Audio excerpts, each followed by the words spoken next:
Hey tankers, and welcome back to World of Tanks with PR154, where today we are following CanMonster of the Kiwi clan in the premium tier 6 German tank destroyer Dicker Max. This is a pretty neat vehicle, and it's quite a reliable crew trainer for a number of those German tank destroyers that are at or around about tier.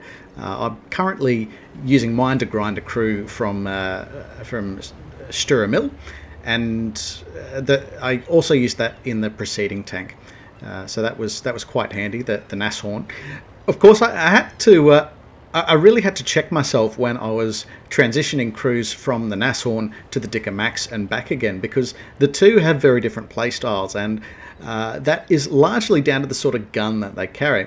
Dicker Max has got a 105mm main armament, and it also has 15 degrees of gun depression, so that enables Dicker Max to really work ridgelines quite effectively.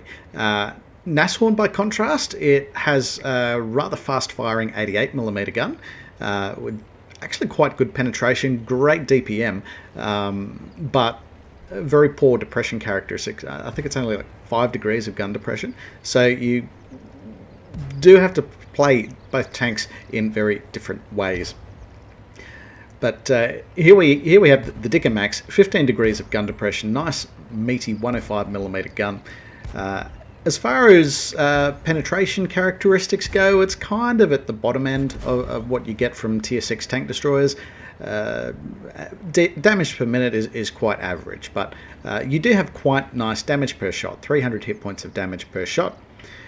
Each standard AP round will penetrate for 169mm, and you can upgrade that to 227mm with the APCR. High explosive shells, which are also kind of handy to have on a larger board gun, penetrating for 53mm and hitting for an extra sort of 20 to 25% of hit points at 380. One thing you'll also notice with the ammunition loadout that CanMonster has got here, and this is endemic to quite a few German tank destroyers, your ammunition count's actually quite low, and it does make it a bit difficult to maintain a balanced loadout with the tank. But we'll see how this plays out for them. So far, that they've just got the standard AP loaded. They have been able to land a nice thumping hit onto the AMD 178B, the tier 6 French wheeled light tank. But for now, he's just playing to his role as a tank destroyer. He's hanging back, he's using the bush, just looking for those spots of opportunity.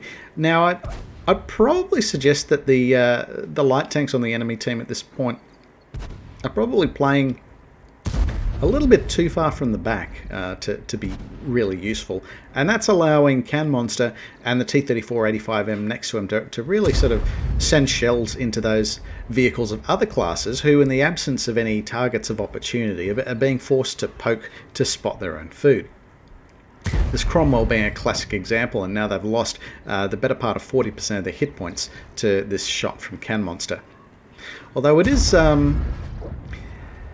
it was going quite well for the enemy team for a moment there. They did appear to have secured the advantage with the heavy tank push through the undercroft of this dock facility.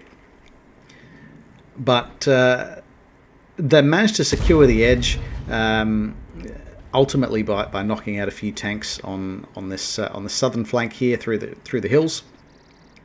Of course, some of these heavy tank threats and the 88, for example, they're not going to go away. So it will be important for CanMonster's team to sort of press their advantage through the hills so that they've got guns available for when these heavier and better armoured vehicles ultimately end up poking out. We see the VK3001P has already made its appearance, and squaring off with it is a lone FV304, which is a self-propelled gun, not generally renowned for its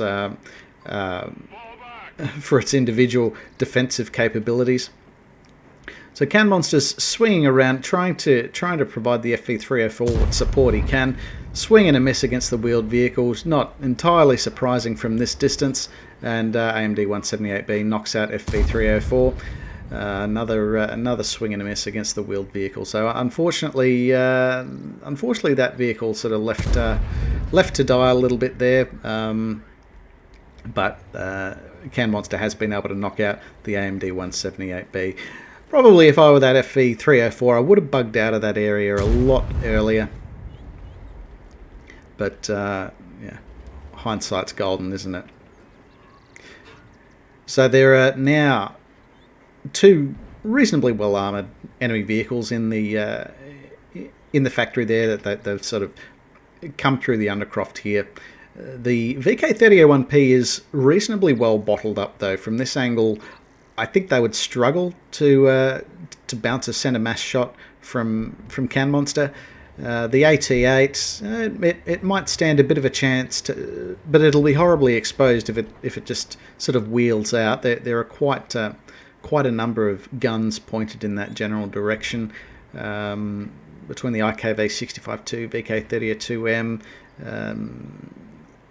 and I guess shots incoming from an elevated position. VK-3001P appears to be trying to push out of the dock building through the side closest to the flag, but they are getting chewed up by something over there from the 9-0 line, and they are ultimately knocked out. This just leaves the AT8 in place. So a bit of a tough call here from... Okay, so the KV2 is pulled out, which potentially means the AT8 are on their own.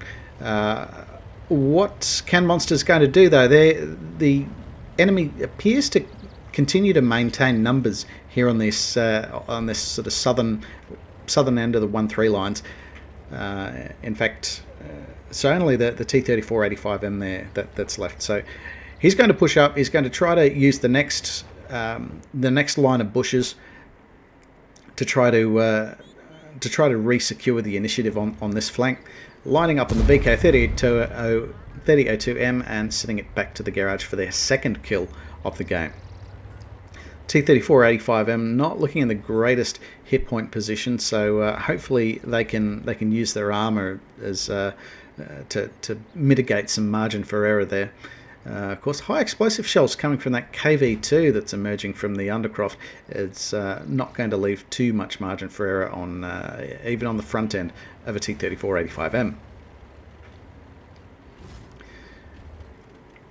CanMonster positioning to try to intercept that KV2 should it make another poke. But it looks like they've seen the writing on the wall and have scurried back in. Now let's not ignore the fact there's still an enemy presence that's in the southwest corner of this map. The T-34-85 I suspect has lit CanMonster up as well. So he needs to be on his guard. KV2 actually pushing through the undercroft and is now emerging at around E6. It's possibly... No, surely they're not getting eyes on CanMonster at this point in time. But potentially they could be capitalising on the spotting that someone else has made. Fortunately, there's a balustrade on the bridge that's sort of blocking that particular line of sight. Probably quite lucky for CanMonster as well. No, it's definitely the T-34-85 that's been spotting them. Every time they sort of poke that gap, CanMonster is sort of right, kind of there for the taking. But pushing around, he's able to develop crossfire on this T-34-85 as it tries to duel with the VK-3002M. That's another 300-ish hit points that have smashed into it, just leaving it with 25 hit points. Reloaded and back to the garage for the third kill of the game there. Of course, he's going to need a few more kills to secure the win now. It is just CanMonster and the Cheeto. The Cheeto, which has thus far managed to preserve all of its hit points. Now it's spotted the VK-28-105.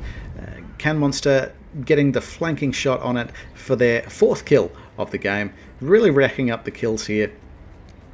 Unfortunately, the Cheeto moving a little further away than what CanMonster can support them from. It looks like they might have the drop on this Nashorn, sending it back for their fifth kill of the game. The Nashorn, that was, I'm not quite sure what happened there. Maybe the Nashorn's crew, they weren't developed far enough for vision, but certainly CanMonster seizing the advantage there.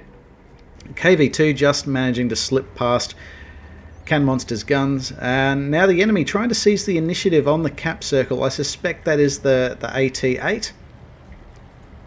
And the KV-2 also working up the ridge towards the Cheeto. CanMonster working to rendezvous with the teammate. Unfortunately, the Cheeto knocked out by the KV-2. They have been able to do a little bit of damage to the KV-2 there, but not quite enough. I'm not quite sure if that was a high roll or a low roll for the Cheeto, but regardless of what RNG said, there was still 3 hit points left on the KV-2 up until about 5 seconds ago when CanMonster knocked it out for their 6th kill of the game. That is a Top Gun medal so far for CanMonster. Can he get it to Radley Walters by knocking out another 2 enemy vehicles and winning? We'll see how we go. The AT-8 with only 62 hit points left and only a tiny little bit of cupola that's pushing up above that ramp. CanMonster opting to try to get to some hard cover from artillery before engaging the AT-8, potentially quite sensible. He does have the advantage of height over the AT-8. He possibly eat a shot or two, but for whatever reason, AT-8 was really struggling to get its gun lined up with CanMonster there, so not quite sure what happened there. Moving forward, there are now 2 SPGs left in the game and 4 minutes to hunt them down. And it appears one of the SPGs has gone for the cap. That was the Hummel. They do a swing and a miss against the Dicker Max, and CanMonster knocks it out with a bit of a ram kill there, which now just leaves the M44. Is this going to be an exercise in hunting down SPGs from the back of the map? We shall soon find out. Certainly, the M44 certainly has the potential here to lead CanMonster on a 3-minute wild goose chase to no avail and possibly force the draw. Or they could just be a good boy and drown. Of course, I wouldn't encourage that. That is a reportable offence. But no, the M44 has decided to press the offensive. Swing and a miss against CanMonster. CanMonster going in for another ram, not doing quite so much against the M44 there, but has been able to track it, so getting around, has been able to get outside the gun arc and knock out the M44 for their 4th and final kill of the game, securing victory by a substantial hit points worth of a single tank remaining. Let's take a look at those results. Well, CanMonster, all I can say is I hope you have a big chest, because that's the only way you're going to have enough room for all these medals. Oh my god. And he got the Ace Mastery badge for starters, so very well deserved there. So what's he got? He's got Pascucci's medal for destroying 2 enemy SPGs in one battle. He's got the Radley Walters medal, which he needs to destroy at least 8 or 9 enemy vehicles in one battle. If you are able to destroy 10, that's the highly coveted Pools medal, but still, Radley Walters medal being a excellent achievement. And of course, you need to be at least tier 5 in order to pick this one up. So you won't be grabbing that from multi-kills in a leash tractor. Having a look at the other medals here, he's got Defender for reducing the amount of enemy cap points on a friendly base by at least 70. That was largely down to smashing that APCR shell through the 88, I would suggest. He's also picked up the High Caliber medal for accounting for at least 20% of the total hit point pool of enemy vehicles. And of course, Top Gun, which is the baby medal to Radley Walters. He's also picked up a few other badges of merit here. Fire for effect, which that goes hand in hand with the High Caliber medal. He picked up the Bruiser medal for causing damage to enemy vehicle modules or injuring crew members at least 5 times in the course of the battle. And he's picked up the Duelist medal for destroying at least 2 enemy vehicles that have caused damage to them in turn. But have a look at it as an overall result. Nearly 2,900 hit points of damage inflicted on the enemy. 9 kills. You've got to be happy with that.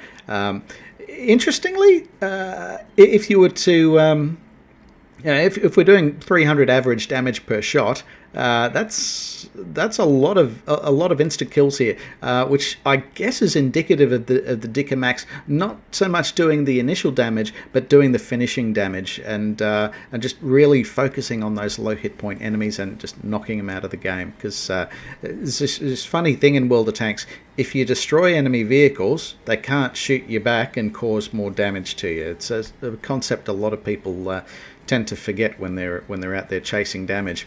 Having a look at the team scores, is he's nearly doubled the experience point accrual of the next vehicle, which was the VK-3002M, who was actually quite instrumental in supporting CanMonster on the southern hilly flank there. So we won't take that away from them. They were quite effective in this game. Special mention on the enemy team to the KV2, who had picked up quite a bit of damage, including taking 2 kills, as well as the Hummel, who made a rather aggressive play towards the cap circle in the late game, but we're obviously having quite a good game earlier on. The KV2 in particular, I noticed they were getting quite involved in knocking out the two friendly heavy tanks that had pushed through the undercroft of the dock facility there. So yeah, well done to the KV2. Unfortunately, not quite carrying hard enough on this particular occasion. Having a look at the detailed report, quite a profitable game here for CanMonster, and that's in spite of being forced to dive into his premium ammunition. He did get a personal missions payout there of 40,000, so a net profit of 25,000 credits. Now, bearing in mind, like we said, it can be a little bit difficult to carry a balanced loadout on a tank like this if you sort of go roughly half-half on the AP and the premium shells. Well, then it means you fire 10 or 12 shots, and then all of a sudden you're forced to use your APCR, which doesn't really help when you're you might be engaging your harder targets like your heavy tanks and such in the early game, and then in the late game you're just left with soft and squishy things like self-propelled guns that you're forced to shoot with APCR. But anyway, that's I guess that's up to players to decide how they balance their ammunition in these situations. So in any case, very well done there to CanMonster of the Kiwi Clan and the premium tier 6 German Tech Destroyer Dicker Max. And if anyone else has got a replay that you'd like to see featured on the channel, then please reach out over Discord or any of the links below. We'll do our best to sort you out. Do check out the About section of our YouTube channel. That's got some of the community submission guidelines, because I certainly don't want to unnecessarily disappoint anyone with refusal. In the meantime, take care out there.